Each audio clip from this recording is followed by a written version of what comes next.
Ethan had always believed the lakeside cabin would be his family's peaceful escape. Tucked behind a narrow wooden bridge, the property had been in his grandfather's name for decades, long before the modern HOA community grew around it. But peace didn't last.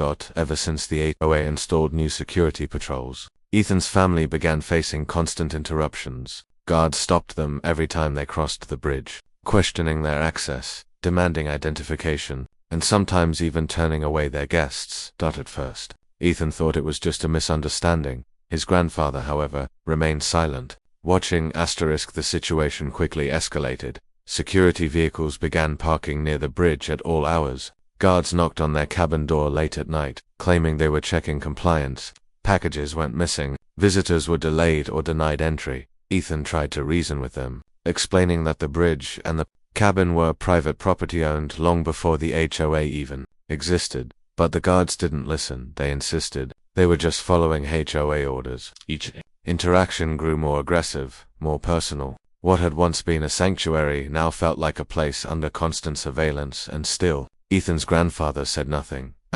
One evening, things went too far. Ethan returned home to find two security guards attempting to place a notice on their cabin door claiming restricted access until ownership verification was completed.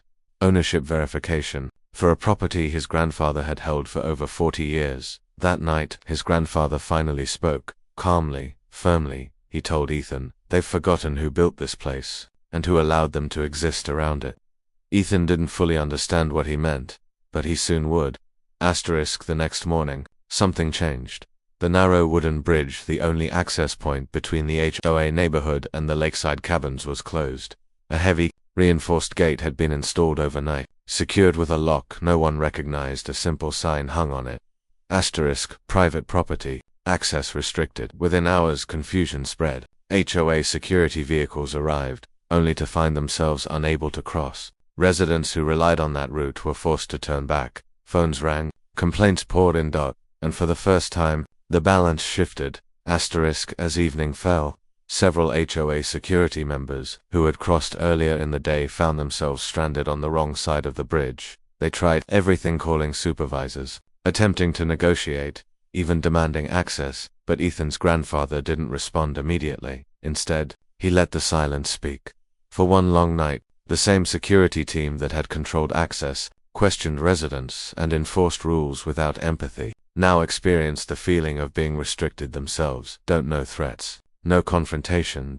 Just a quiet, undeniable lesson. By morning, the HOA board had no choice but to act. They arrived in person, requesting a meeting. For the first time, their tone had changed. Cautious, Ethan's grandfather presented documents, original land ownership records, legal boundaries, and agreements that predated the HOA entirely. The bridge, it turned out, was never theirs to control. It had always been his. The board quickly agreed to new terms. No more unauthorized security interference, full recognition of property rights. Formal apologies issued to the family. The guards who once stood with authority now stood quietly, avoiding eye contact. That afternoon, the gate was unlocked, but things were different now. Security vehicles no longer lingered near the bridge. No one questioned Ethan's family. Visitors arrived freely, without interruption. The cabin felt like home again. As Ethan sat by the lake, he finally understood his grandfather's silence.